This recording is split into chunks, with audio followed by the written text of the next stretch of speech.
Нар мандах Парисын гудамжаар шинэхэн нарийн бовны үнэр сэнгэнэж терраст сууж буй ганган францчуудаас амьдралын аз жаргал мэдрэгдэж кофений аягнаас уур савсан харагдах нь аргагүй Франц соёл.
Энэ бол Францын хамгийн тансаг нэр хүндтэй хоолнуудын нэг бөгөөд шууд утгаараа элэг таргалуулсан гэсэн утгатай. Тодруулбал энэ нь нугас эсвэл галууны өөхлөг элэг бөгөөд онцгой аргаар тижээж бэлтгэсэн байдаг. Хэдий зарим талаараа маргаантай сэдв боловч Францын уламжлалт гал тогоонд энэхүү хоол баяр ёслол шинжилийн оройн зоогт заавал байх тансаг амттай юм. Үүнийг олон янзаар бэлтгэдэг. Хүйтнээр зүсэж талхан дээр түрхэж идэх нь түгээмэл. Мөн шарж жигнэж эсвэл пүнтөөз жимсний чанамал дарстай хослуулан хэрэгэлдэг. Түүний амт маш зөөлөн, кремийн тослог бүтэцтэй бөгөөд аманд ормогц хайлж байгаа мэдрэмж төрүүлдэг нь энэ хоолыг онцгой болгодог. Товчхондоо уг хоол нь Францын гал тогооны өв соёл тансаг хэрэглээ нарийн хийцтэй хоолны бэлэг тэмдэг болсон нэгэн гайхамшиг юм. Монголоор хиса гэж орчуулагдах энэ хоол нь Францын эрэг дагуух бүс нутгуудад маш алдартай далайн амттай юм. Эрт дээр үеэс л Францчууд хисааг баяр ёслол онцгой зоогийн ширээнд заавал байх ёстой тансаг хоол гэж үзсээр ирсэн. Ялангуяа зул сарын баяр, шинжилээвэр гэр бүлийн баярын ширээн дээр шинэхэн хиса заавал тавигддаг уламжлалтай. Хисааг ихэвчлэн түүхий хэлбэрээр мөсөн дээр тавьж нимбэг эсвэл дарсны цуу сонгины сүмстэй хамт иддэг. Заримдаа хар талах, цэцгийн тос, цагаан дарс эсвэл шампантай хослуулж хэрэглэдэг нь амтыг улам тодруулдаг. Хисааны амт нь давстай, далайн сэрүүн салхийг мэдрүүлсэн мэт маш шинэхэн бөгөөд зөөлөн бүтэцтэй. Ингээд харахад энэ зүгээр нэг далайн амтан биш. Харин Францын далайн амьдрал уламжлал, баяр ёслолын салшгүй нэг хэсэг байгальтайгаа ууссан тансаг амттай юм. Францын өмнөд нутгийн дулаан сэтгэл гэр бүлийн халуун уур амьсгалыг илэрхийлдэг уламжлалт хоол юм.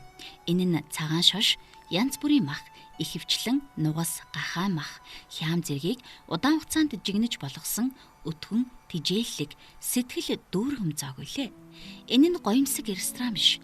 Харин гал тогооны ширээний хажууд гэр бүлийн хинтэйгээ хамт сууж, удаан ярилцаж, халуун хоолноос уур савсуулан амтлах тэрл мэдрэмжийг төрүүлдэг хоол юм.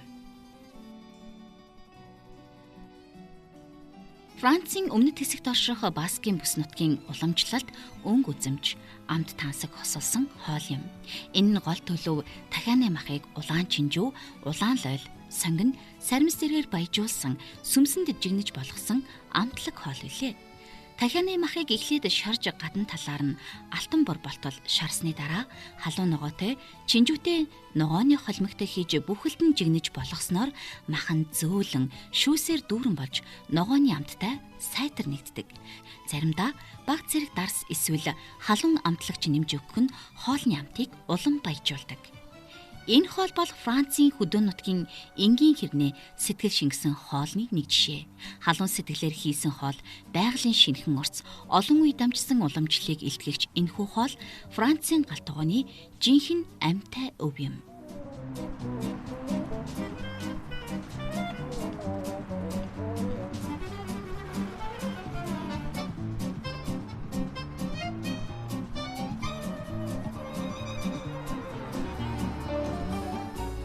(1814) онд Оросын эзэн хаан 1-р Александрийн хүндэтгэлд зориулан алдарт тогооч Антуан Каремийн хийж байсан хоол.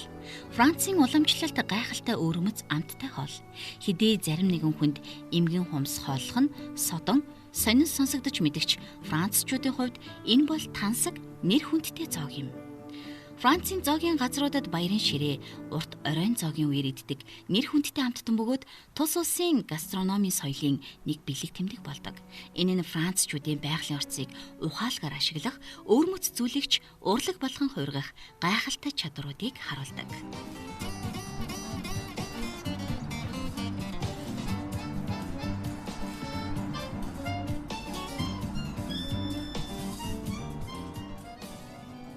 Францын баруун эрэг ялангуяа шараан тэмэх бүс нутгаас гаралтай уламжлалт далайн хоол юм.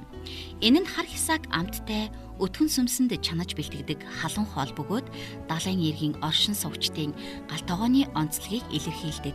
Амт нь маш зөөлөн далайн амттай хэрнээ сүмсний тослог халуунлаг баг зэрэг гичний хурц амттай хослон аманд үлдэх амт нь сэтгэл хөдөлгөм. Ихэвчлэн шинэхэн багет талхтай хамт идэж сүмсийг нь арчиж иддэг нь Франц маягийн зоогийн жинхэнэ дүр зураг болдог. Францын баруун хойд хэсэгт орших Британи хэмээх бүс нутгийн уламжлалт нэмгэн шарвин. Гэхдээ энэ нь жирийн гурилан хуушураас өөр. Тэдгээрийг хар гурилаар хийдэг бөгөөд баг зэрэг давслаг амттай, илүү амттай, эрүүл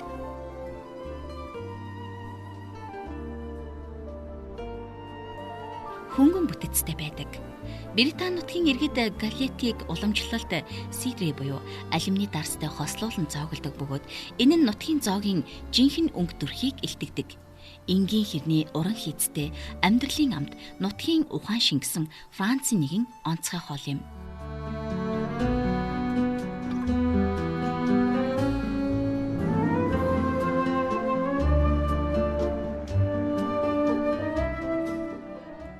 Өвлийн улиралд ялангуяа цастай өдрүүдэд гэр бүлийнхэн найз нөхөдтэйгөө дулаан ширээг тойрон сууж идэхэд хамгийн тохиромжтой Франц, Швейцар нутгийн уламжлалт хоол юм. Гол орц нь раклет хэмээх тусгай бяцлаг бөгөөд энэ нь бяцлагийг халуун хавтан дээр халааж хайлуулад дараа нь шууд төмс даршилсан өргөс тэмэх сонгин эсвэл утаат мах дээр асгаж иддэг. Раклет нь хамтдаа сууж ярилцаж, удаан хугацаанд зооглож, инээлдэн өнгөрөх нэгэн үйл явц. Тиймдээ ч энэ хоолыг Франц, Швейцарт шинэ жил, цас орсон өдрүүд амралтын үеэр гэр бүлээрээ хийж зооглох нь түгээмэл.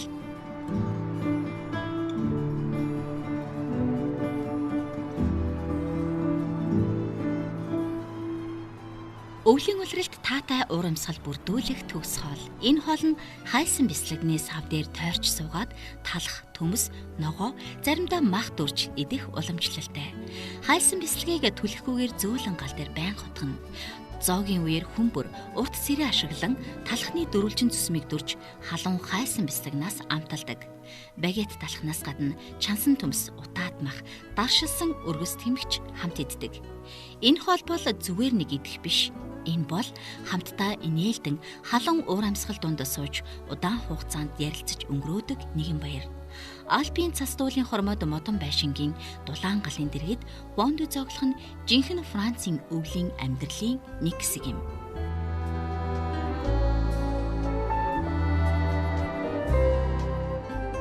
Энэ нь олон төрлийн шинэхэн ногоог улаан лойл, хулуу, чинжүү, сонгин, хар ногоон ургамлын навч, сармис гэд байгалийн бүтээлүүдийг нэгэн зэрэг хослуулан удаан чанаж болгосон амтлаг эрүүл хоол үлээ.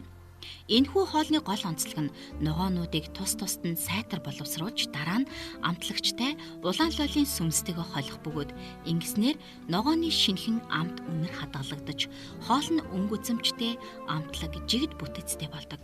Зарим хувилбаруудад ногоог нэмгэн хэрчиж савнд игнүүлэн байрлуулж дараа нь шарж жигнэж бэлтгэдэг бөгөөд энэ нь илүү гоёмсог орчин үеийн байдлыг илэрхийлдэг. Товчхондоо энэхүү хоол Францын цэцэглэн хөгжиж буй нутгийн байгалийн баян өвс ногооны амтыг нэг дор цогцлоосон эрүүл бас амттай хоол юм. Өнгө үзэмж үнэр амт нь ширээн дээрх ур амьсгалыг сайхан болгож өгдөг.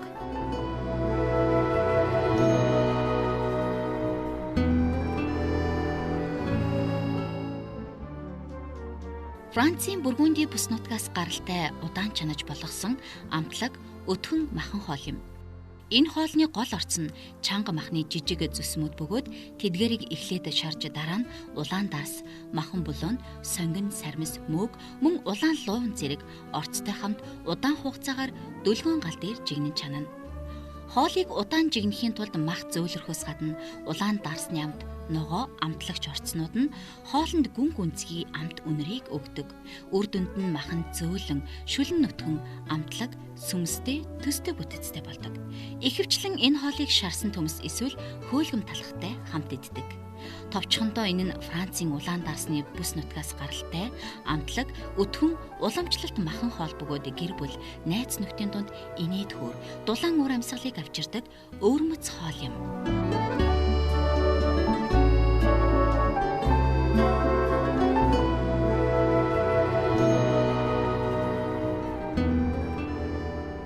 Францын уламжлалт хоолнуудын нэг бөгөөд голдуу тугалыг ашиглан цагаан өнгийн өтгөн сүмстэй шүл болгон бэлтгэдэг. Энэ хоол нь бусад махан хоолноос ялгарах нэг онцлогтой нь махыг шаргал өнгөтэй болгож шарж дараа нь цагаан сүмсэнд чанаж амтлагч ногоотой хамт урт хугацаанд жигнэн маш зөөлөн болгож бэлтгэдэг явдал юм.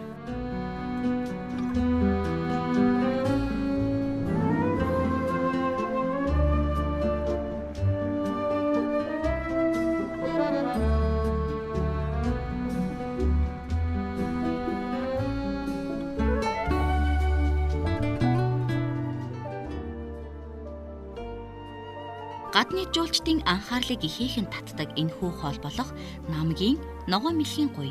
Энэхүү хоолыг ихэвчлэн сармис, тос, навчит амтлагчтай холж шарах эсвэл хуурч бэлтгэдэг. Амтлахад зөөлөн, ялангуяа дахианы махтай төстэй, зөөлөн бүтэцтэй байдаг.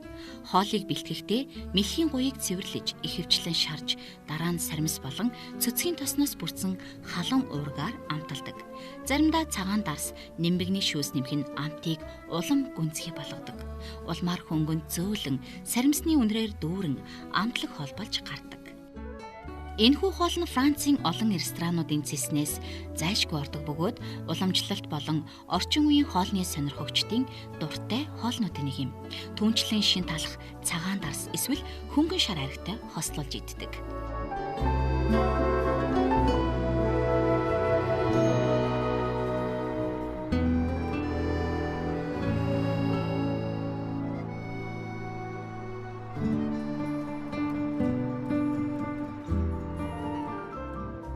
Францын үндэсний бэлэгдэл болсон урт нэмгэн гадна талаараа хөнгөн хагарсан хатуу талх юм. Түүний онцлог нь гялгар гадаргуу, дотор тал нь зөөлөн, агаар ихтэй бүтэцтэй байдагт оршино. Энэхүү талх нь өдөр тутмын амьдралын салшгүй нэг хэсэг бөгөөд олон францчууд өглөө бүр шинхэн багетаа худалдан авч өдөр тутмын хоолндоо хэрэглэдэг. Францын соёлд багет нь зөвхөн талах төдийгүй амьдралын хэм маяг, өдөр тутмын соёлын нэгэн бэлэг тэмдэг. Францчууд уг талхаа байнга гэр бүл, найз нөхдийн хамт хуваалцаж, төрөл бүрийн хоолны хажуугаар идэх дуртай.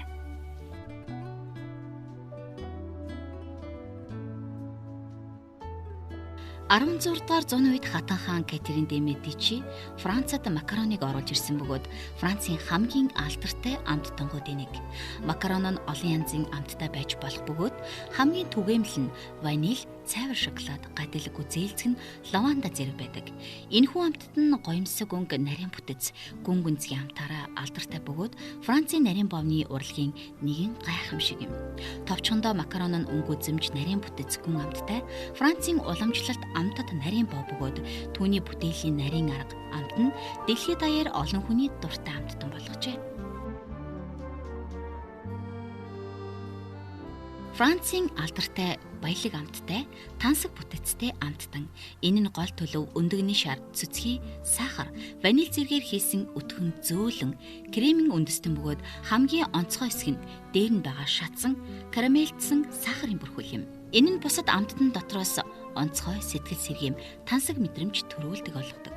Халбаар зөхөж анхны хагаралтыг хийх мөч нь өөрөө олон хүний хувьд сэтгэл догдлуулсан мөч болдог.